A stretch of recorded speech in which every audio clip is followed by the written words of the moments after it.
Friends, எல்லாரும் எப்படி இருக்கிறீங்க? எல்லாரும் நல்ல சந்தோஷமா இருக்கிறீங்களா? நானும் நல்ல சந்தோஷமா இருக்கிறேன். அதுக்கு காரணம் நான் 1000 சப்ஸ்கிரைபர் தாண்டிட்டேன். அது எல்லாத்துக்குமே உங்களுக்கு தான் ரொம்ப ரொம்ப நன்றி. நீங்க எனக்கு சப்ஸ்கிரைப் பண்ணனால தான் என்னால் 1000 சப்ஸ்கிரைப் தாண்ட முடிஞ்சது. இன்னைக்கு அந்த இதை நான் சந்தோஷமா ஃபீல் பண்ணிக்கொண்டு இன்னைக்கு ஒரு ஸ்வீட் ஒன்று செய்து காட்ட போறேன். இந்த ஸ்வீட் எல்லாருக்குமே தெரிஞ்சிருக்கும். இது இல்லாம கல்யாண வீடோ ஒன்றுமே இருக்காது. நார்மலா கல்யாண வீட்டுல பந்திர முக்கியமா இது வைப்பினேன். அது இந்தியாவில் ரொம்ப ஃபேமஸ். அது என்னன்னு சொல்லி பார்த்தீங்கன்னு சொன்னா கேசரி. இந்த கேசரி நல்ல ஈஸியா, நல்ல குயிக்கா, நல்ல டேஸ்டா எப்படி செய்யறேன்னு சொல்லி தான் இன்னைக்கு நான் காட்ட போறேன். அதுக்கு என்னென்ன தேவைன்னு சொல்லி இப்ப வாங்க பார்க்கலாம். இப்ப இந்த கேசரி செய்யறதுக்கு முக்கியமா என்ன தேவை என்று சொன்னா ரவை, அதாவது நல்ல குறுனலான ரவை எடுத்திருக்கிறேன்.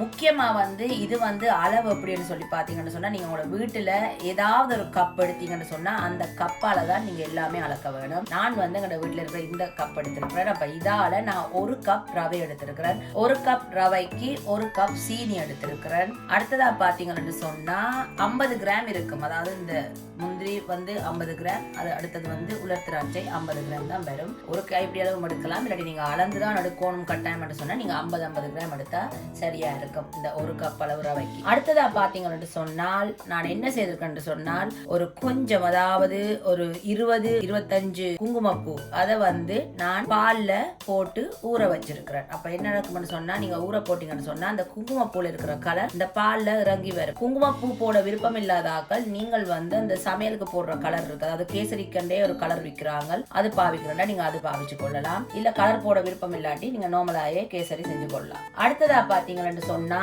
இப்ப இந்த கேசரிக்கு முக்கியமா நல்ல கல்யாண வீட்டுல இருக்கிற மாதிரி டேஸ்ட் கொடுக்கக்கூடிய ஒரு விஷயம் என்னன்னு சொன்னா நெய் எடுத்திருக்கிறேன். நெய் இது ஒரு மேசக்கரண்டி அளவு. நான் இதால கிட்டத்தட்ட ஒரு 5 மேசக்கரண்டி அளவு நான் இதுக்கு பாவிக்க போறேன். அதுக்கு பிறகு பாத்தீங்கன்னு சொன்னா, இது எல்லாத்துக்குமே கடைகள்ல எப்படி வாசம் அடிக்குமோ அப்படி வாசம் தரக்கூடிய ஒரு விஷயம் பாத்தீங்கன்னு சொன்னா இந்த ரோஸ் வாட்டர். இந்த கேசரி செய்யறதுக்கு நான் அடுத்ததா என்ன சொல்ல போறேன்னு சொன்னா, நான் எந்த கப்பால இந்த சீனி ரவை எடுத்திருக்கிறேனோ அதே கப்பால 2 சுண்டளவு தண்ணியும் எடுக்க போறேன். இப்ப இது எல்லாத்தையும் வச்சு நாங்கள் இந்த சுவையான கேசரி எப்படி நல்ல குயிக்கா ரெடி பண்றேன்னு சொல்லி நான் இப்ப உங்களுக்கு காட்டுறேன். இப்ப பாத்தீங்கன்னு சொன்னா, நான் இந்த கேசரி கிண்டுறதுக்கு நல்ல ஒரு பரந்த சட்டி எடுத்திருக்கேன். அப்பதான் அந்த கேசரியை வடிவா கிண்டி எடுக்க கொஞ்சம் நல்ல சுலபமா இருக்கும். இந்த சட்டி நல்லா சூடா இருக்கிற நேரத்துல நான் என்ன செய்ய போறேன்னா, ஒரு 3 கரண்டி அளவு நெய் போட்டு உருவ விட போறேன்.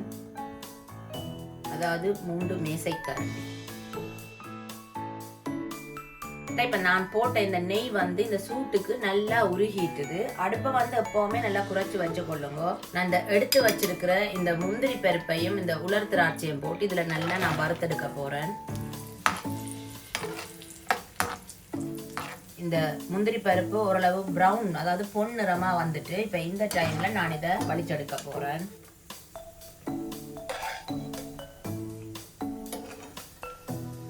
பாருங்க, இப்ப நான் இதை நல்லா வறுத்தெடுத்துட்டேன். அடுத்ததா அதே சட்டியிலேயே நான் இன்னொரு கரண்டி நெய் போட போறேன். முதல்ல நான் 3 கரண்டி போட்டேன், அதாவது 3 மேசை கரண்டி போட்டேன். இப்ப நான் இன்னொரு மேசை கரண்டி இதுல போட போறேன்.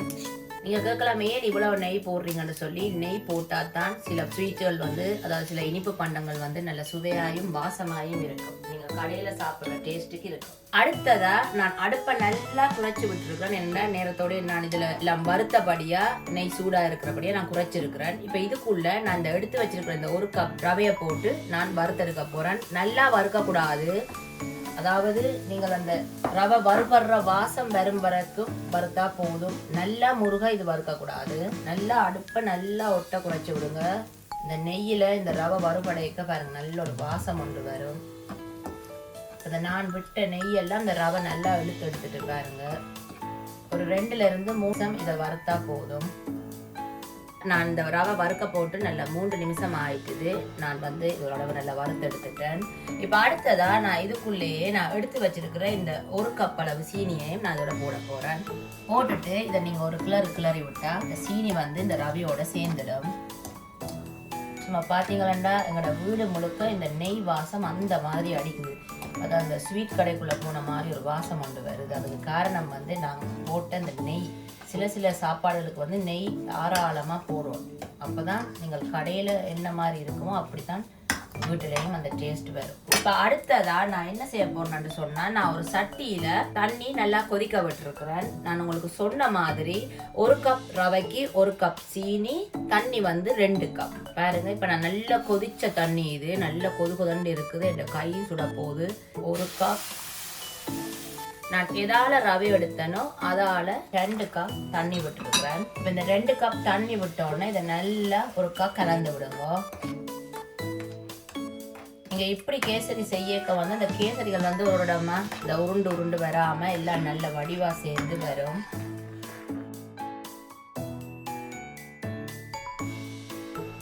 இப்ப பாத்தீங்கன்னு சொன்னா நான் விட்டு அந்த தண்ணி வந்து ரவை நல்லா இழுத்துட்டுது. இப்ப அடுத்ததா நான் என்ன செய்ய போறேன்டா, எடுத்து வச்சிருக்கிற இந்த பால்ல போட்டு வச்சிருக்க இந்த குங்குமப்பூ அதை நான் இதில் விட போறேன். இப்ப விட்டுட்டு அடுப்பை நல்லா குறைச்சி விடுங்க. இதை நல்லா ஒருக்கா கலந்து விடுவான். பொதுவாக வந்து குங்குமப்பூ போட்டிங்கன்னு சொன்னால் நல்ல கடும் மஞ்சள் வராது. என்ன ஒரு இயற்கையான கலர்ன்றபடியா கடும் மஞ்சள் வராது. உங்களுக்கு நல்ல கடும் மஞ்சளாக வேணும்னு சொன்னால் நீங்கள் அந்த ஃபுட் கலர் யூஸ் பண்ணி கொள்ளலாம். நான் இன்னொரு கரண்டி நெய் போட போகிறேன். நான் உங்களுக்கு ஏற்கனவே சொன்னேன், நான் 4 இருந்து 5 கரண்டி நெய் நான் இந்த கேசரிக்கு பாவிக்க போகிறேன்னு சொல்லி நான் இன்னொரு மேசக்கரண்டி அளவு நெய் இதுக்குள்ளே போட போகிறேன். போட்டு இதை நல்லா கலந்து விடுவேன். சில பேர் வந்து பார்த்தீங்கன்னா கடைசியில் இந்த எண்ணெய் விடுவேன். ஆனால் எனக்கு எண்ணெய் விட விருப்பம் இல்லை. ஏன்னா நாங்கள் நெய்யிலே செய்கிறபடியாக கடைசியில் நான் நெய் தான் விட போகிறேன். அடுத்ததாக நாங்கள் வறுத்து வச்சிருக்கிற இந்த முந்திரி பருப்பும் உலர்ந்த திராட்சையும் இதுக்குள்ளே போட்டு நல்லா கலந்துவிட போகிறோம். அவ்வளோதான் ஃப்ரெண்ட்ஸ். இப்போ நான் அடுப்பை நிப்பாட்ட போகிறேன். இப்போ அடுத்ததா பார்த்தீங்களா, நீங்கள் பார்க்கலாம் எங்கடா ரோஸ் வாட்டர் கால்னு சொல்லி என் அடுப்பில் சூட்டில் நான் விடையில ரோஸ் வாட்டர். இப்போ நான் அடுப்பை நிப்பாட்டி போட்டு இனித்தான் இந்த ரோஸ் வாட்டர் நான் இதோட கலக்க போகிறேன். ரோஸ் வாட்டர் வந்து உங்களுக்கு எவ்வளவு வாசம் தேவையோ நீங்கள் அதுக்கேற்ற மாதிரி நீங்கள் விட்டுக்கொள்ளலாம். நார்மலாக ரோஸ் வாட்டர் வந்து நல்ல ஒரு என்ன சொல்ல நல்ல ஸ்ட்ராங்காக இருக்கும் இந்த வாசம். நீங்கள் அதனால் ஒரேடியாக நிறைய ஊற்றாமல் இந்த அளவு பார்த்து நீங்கள் முதல் கொஞ்சம் விட்டு கலந்து பார்த்துட்டு உங்களுக்கு இன்னும் கொஞ்சம் வாசம் விருப்பம் என்று சொன்னால் நீங்கள் இன்னும் கொஞ்சம் விட்டுக்கொள்ளலாம். நான் இந்த சின்ன கரண்டியால் ஒரு 1.5 கரண்டி அளவு நான் இந்த ரோஸ் வாட்டர் விட்டுருக்கிறேன். இப்போ விட்டுட்டு இதை நல்லா இருக்கா இந்த ரோஸ் வாட்டர் எல்லாத்தோடையும் சேர்ற மாதிரி இருக்கா கலந்து விடுவோம்.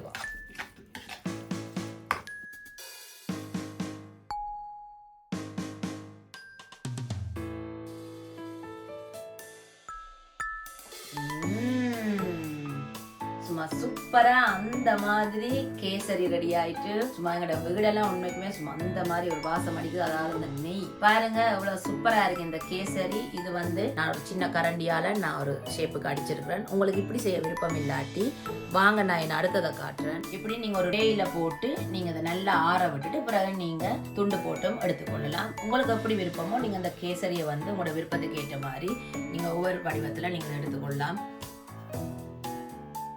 அடுத்ததா இந்த கேசரி வந்து எப்படி இருக்குன்னு சொல்லி இப்ப நான் சாப்பிட்டு பார்க்க போறேன். சும்மா எங்களோட வீட்டுல கொண்டாட்டம் தான். எங்களோட வீட்டுல இனிப்பு ஐட்டம் சொன்னா சும்மா கண்மூடி திறக்கல முடிஞ்சிடும். இப்ப இந்த கேசரி பாப்போம் எப்படி இருக்குன்னு சொல்லி நாங்க சாப்பிடுவோம். பாருங்க, முக்கியமா எவ்வளவு நல்லா சாஃப்டா இருக்குது பாருங்க. நல்ல சாஃப்டா பஞ்சு மாதிரி இருக்கு. நல்ல அந்த ரவையெல்லாம் நல்லா அவிஞ்சு அந்த மாதிரி வந்திருக்கு. இப்ப நான் சாப்பிட்டு பாப்போம் எப்படி இருக்குன்னு சொல்லி.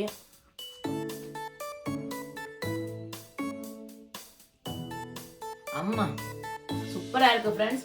உண்மைக்குமே இந்த கடையில நீங்க எப்படி சாப்பிடுவீங்களோ இந்த கல்யாண வீடுல எப்படி சாப்பிடுவீங்களோ அந்த வாசம் வருது. முக்கியமா அதுக்கு என்ன காரணம்னு சொன்னா நான் விட்ட அந்த ரோஸ் வாட்டர் தான். நான் வந்து இதுக்கு ஏலக்காய் பவுடர் போடல. என்ன காரணம்னு சொன்னா நீங்க ஏலக்காய் பவுடர் போட்டுட்டு ரோஸ் வாட்டர் விட்டீங்கன்னு சொன்னா அந்த 2 வாசமும் கலப்பட்டு ஒரு வேறு விதமான ஒரு வாசமும் ஒரு சுவையும் வரும். அது சில பேருக்கு வந்து சாப்பிடக்குள்ள வந்து அது பெரிய விருப்பம் வராது. உங்களுக்கு ரோஸ் வாட்டர் மனம் விருப்பம் இல்லாத ஆக்கள் நீங்க ஏலக்காய் நிறைய அடிச்சு போட்டுக்கொள்ளலாம். இல்ல ஏலக்காய் வேண்டாம் என்று சொல்றாங்க இந்த மாதிரி ரோஸ் வாட்டர் போடுங்க. இந்த ரோஸ் வாட்டர் வந்து போட்டீங்கன்னு சொன்னா கட்டாயம் இது வந்து நீங்க வீட்டுல செய்த மாதிரியே இருக்காது. யாரும் நம்பவே மாட்டேன். அவ்வளவு ஒரு வாசமா இருக்கும் வாயில போடக்குள்ள வந்து. வேற என்ன ஃப்ரெண்ட்ஸ், நான் திரும்பவும் சொல்றேன், எனக்கு சப்ஸ்கிரைப் பண்ண எல்லாருக்குமே ரொம்ப ரொம்ப நன்றி. நான் உண்மைக்குமே அவ்வளவு ஹாப்பியா இருக்கிறேன். இதே போல நீங்க என்னுடைய வீடியோக்களை பார்த்துட்டு தொடர்ந்து எனக்கு சப்போர்ட் பண்ணி சப்ஸ்கிரைப் பண்ணி லைக் பண்ணுங்க.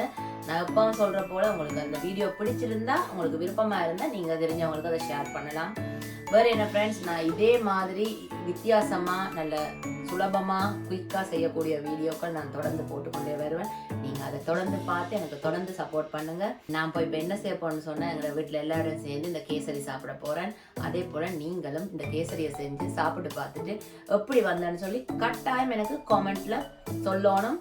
அதே போல் எனக்கு காமெண்ட் எழுதுகிற எல்லாருக்குமே ரொம்ப ரொம்ப நன்றி. நானும் என்னால் முடிஞ்ச அளவு நான் அந்த காமெண்ட்டுக்கு நான் கட்டாயம் ரிப்ளை பண்ணிக்கொண்டே இருப்பேன். வேறு என்ன ஃப்ரெண்ட்ஸ், இன்னொரு வீடியோவில் சந்திப்போம். அது வரைக்கும் பாய்.